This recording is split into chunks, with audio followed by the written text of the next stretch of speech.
Bonjour les enfants, voilà, on se retrouve pour une nouvelle histoire. Bonjour Samuel, Julie, Pablo, bonjour tous les petits copains de tous les pays où vous vous trouvez pour écouter les lectures de Palou. Aujourd'hui, on va retrouver notre ami le loup. Bah oui, Palou, c'est normal qu'il aime beaucoup les loups, hein. Et notre loup, il cherche quoi? Eh bien, une amoureuse. Est-ce qu'il va trouver?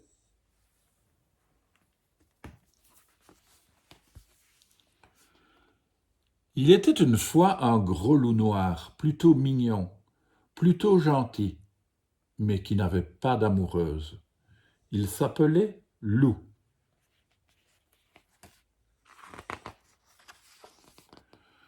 Comme tous les ans, au printemps, la forêt se remplissait d'amoureux. Et un bisou par-ci, et un câlin par-là, et des guilis-guilis à tous les coins du bois. C'était très énervant, surtout pour un loup tout seul. Un matin, Loup se regarda dans son miroir et pensa: aujourd'hui, je vais trouver la louve de ma vie. Mais comment faire? Il ne connaissait rien à l'affaire. De bon matin, il alla voir maître Hibou. Il faut tomber amoureux, voilà tout, dit celui-ci. Toute la matinée, Loup s'exerça à tomber. À la fin, il était tout cabossé, aïe, ouille, et avait mal partout. Mais il n'avait pas trouvé d'amoureuse. Il faut se faire élégant, séduisant, suggéra son ami Alfred. Loup prit un long bain et s'habilla avec soin. Il choisit une chemise à fleurs et s'accrocha une marguerite sur le cœur.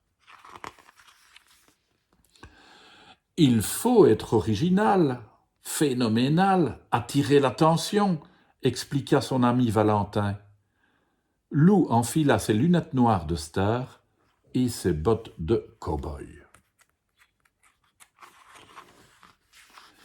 Il faut parler joliment, choisir des mots doux, caressants, dit son ami Gros Louis. Loup courut acheter un livre de poésie. Il le lut en entier et apprit tous les poèmes où l'on disait « Je t'aime ».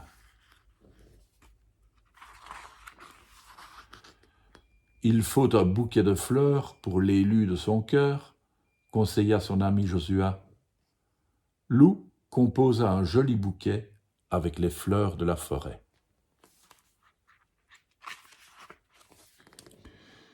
Mais comment saurais-je que c'est la louve de ma vie? Demanda encore Loup à ses amis. Quand tu la verras, tu auras les jambes flagadas, la cervelle en chocolat et le cœur qui bat, dit Josua. Et ils le poussèrent dehors. Ainsi équipé, Loup se promena dans la forêt. Il commençait à désespérer quand une louve apparut sur le sentier. Loup lui tendit le bouquet en récitant: « Ce bouquet des bois est comme toi, ô louve sauvage et doux à la fois. »« Arrête ton blabla, espèce de gros bêta, » répondit la louve sans s'arrêter. Loup resta planté au milieu du chemin. Il n'y comprenait plus rien. « C'est vraiment compliqué de trouver une amoureuse, soupira-t-il. Il s'assit pour enlever ses bottes, quand soudain, vlan! Une louve très pressée lui rentra dedans. Il bascula sur le sentier. « Je suis vraiment désolé, dit la louve, mais quelle idée d'être assis au milieu du chemin. »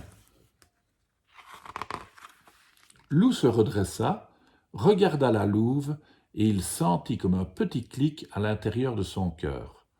Un peu le bruit d'une porte qui s'ouvre. « Vous avez l'air secoué, s'inquiéta la louve. Voulez-vous venir chez moi prendre un thé ? » Avec plaisir, bredouilla Loup. et il la suivit, le cœur battant, les jambes flagadas et la cervelle en chocolat.